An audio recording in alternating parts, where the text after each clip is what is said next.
Hey everyone, this is Josh from before. I'm here with McFarlane Toys DC Multiverse BANE. Of course, we know this is our long-awaited Knightfall BANE, although it doesn't say Knightfall anywhere on the box. This is, of course, Megafig scale, and he is very big, although it does feel like there's quite a bit of empty space there in that box. And he is shipping right now from McFarlane Toys online store. That's where I ordered him from. If you're going to order from their online store, I say go with the bundle deals. And of course, don't forget this coupon code MTS10 for 10% off your order. That helps take the sting off of the shipping costs. I'm going to be picky and choosy about what I get from their online store going forward, just with mainly because of that shipping cost. So yeah, like I said, long-awaited Knightfall BANE. Of course, this Last Night on Earth BANE was much maligned. I think people were too hard on this guy.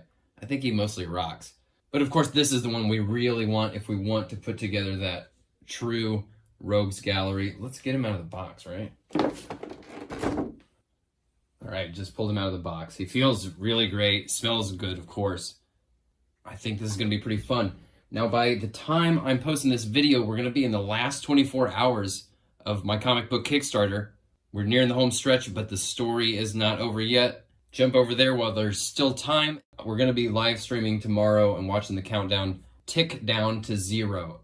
This has just been amazing, and like I said, the story's not over yet, folks. More cool stuff to come. Let's check out BANE here. They heard our complaints about Last Night on Earth BANE. Took them a while to deliver, but it looks like it really is here. Unfortunately, we don't have to put them together ourselves. Lots of fun detail all over this guy. That sort of leather texture in the mask. I love the buckles and the straps, this harness here with these pouches. The paint is super sloppy. All over the place on this thing. And I hate how, like, these have the black trim, but then right up here, that black trim just stops. Feels incomplete. Feels a little sloppy in the eyes, too. But the sculpt is very fun. He's got the tank on his back, the tubes of venom running up to his mask. These are soft and stretchy. More great textures here in this tank top. This is soft in here. We'll see how this moves. This is soft, but the torsos and the arms feel pretty solid. They feel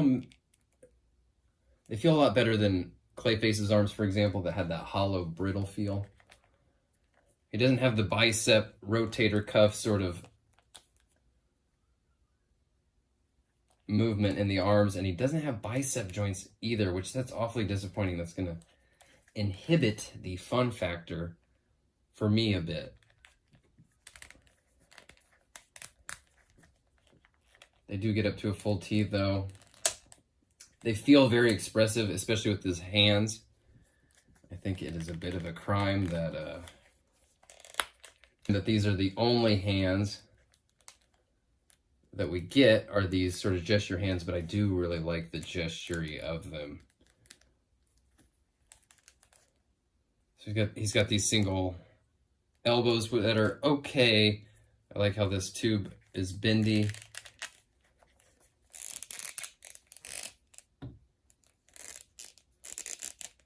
They do also rotate there. That tube's gonna stretch a bit. Be careful with that.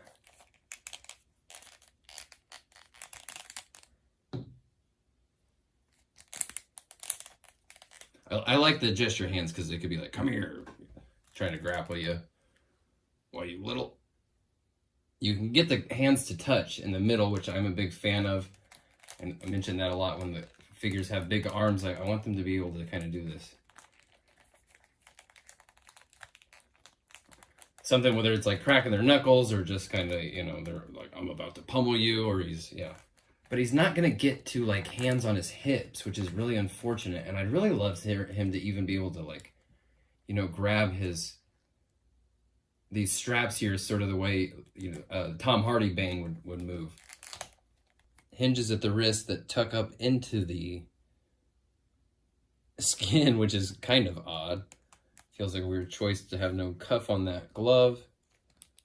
This one, of course, has the big Venom interface on his gauntlet here, which looks cool. Looks all scratched up. Looks like we're gonna have to do the painting there on these cutouts on the gloves.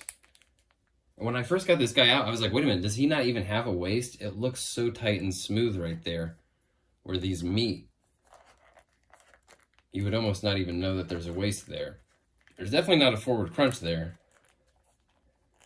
So if you were expecting that, nope. Very little side to side, I think, as a result of this pelvis and belt being so snug.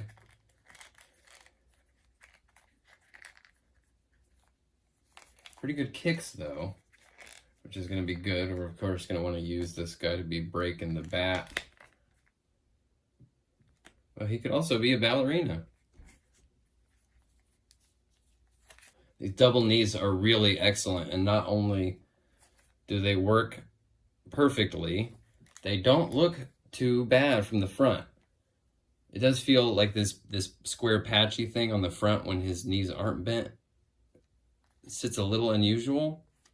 I don't hate it, just worth pointing out.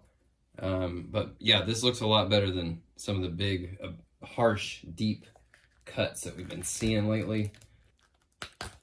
This guy is a bit stiff. He could probably stand to be heated up. Hinged ankles. Really great detail that they even have the shoelace there sculpted into where the hinge is. And the ankles work really well. Toes there, a little bit of deech just at the edge of the soles of the boots. Pretty good here. The mobility is suffering a bit. I don't know why they wouldn't just give us the butterfly rotator cuff sort of situation. I think it would just be so much more fun to play with. Ditto for the bicep cuts. I mean, it's just going to end up making him a little rigid in the posing. Did I move his head around that much? I think I just looked at it. Oh, it actually moves a ton. Maybe not up. But he does look down, which is the direction most of the characters are going to be compared to him. And side to side has some real good personality, good attitude. He looks like our pal Bones, doesn't he? So when I first got him out, I put him next to the Last Night on Earth Bane, and I was like, yeah, he's big, but he's not huge, especially because we've had this guy for a while now. Not like blown away with the size, but then I put this guy next to him. Yeah, he's definitely very big. Not so big that they couldn't have given us a couple extra hands at least. Now, of course, here's where I start to get really hyped, getting all these rogues together. Once the Kickstarter ends, I'll pull those Drop Shadow custom figures out of the main background shelf, and you're going to be seeing this for a while, I think. This is starting to get pretty respectable, this rogues gallery. We still got some heavy hitters that need to come through, but we are getting there. And I'll put them here next to a couple other bats so you can see height comparisons there. But of course, the reason we're all here, the main event, we want to see this guy break the bat, right? Can he do it? Can it be done? I would hope so. All right, so we've seen this happen a few different ways. Just so you know, there's a lot of give, and even this belt is soft, so when you push that leg up from the hip, he's going to be able to get that leg pretty high. My question is, are his arms out enough? Hang on a second here. So this actually works pretty well. It's a little tough to get him in the panel from the comic, his hands are below. So he's dropping him down. His arms are so short that it's kind of hard to get him in that pose just so. And then there's other versions. Yeah, and then there's the version where he's pushing down from above. And I think I like this version better. It just feels a little bit more dramatic. I don't know. We'll play with that. I'll probably do them for the spinny videos too, right? There you go, folks. Knightfall Bane. Or essentially Knightfall Bane with some like Tom Hardy kind of straps on there. Works for me. Big yes for me. Of course, you know I'm wanting to put together the Rogues Gallery. Solid entry. Comic style. The version we all know. I still got a big place in my heart for this Last Night on Earth one. This guy rocks. He's super cool. But I have to admit, this is going to be my preferred version. The fun factor suffers a little bit with some of the choices made. I wish he had a little bit more articulation, because I would really love to get him in some more like sort of bodybuilder kind of like funny bodybuilder poses. Yeah, I'll play with that. Check them out. I will see you all Friday during the live stream when we watch the Kickstarter campaign timer count down to 0. It's almost over, folks. Thank you so much for being a part of it. I will talk to you all very soon. And until next time, thanks for watching. Peace out.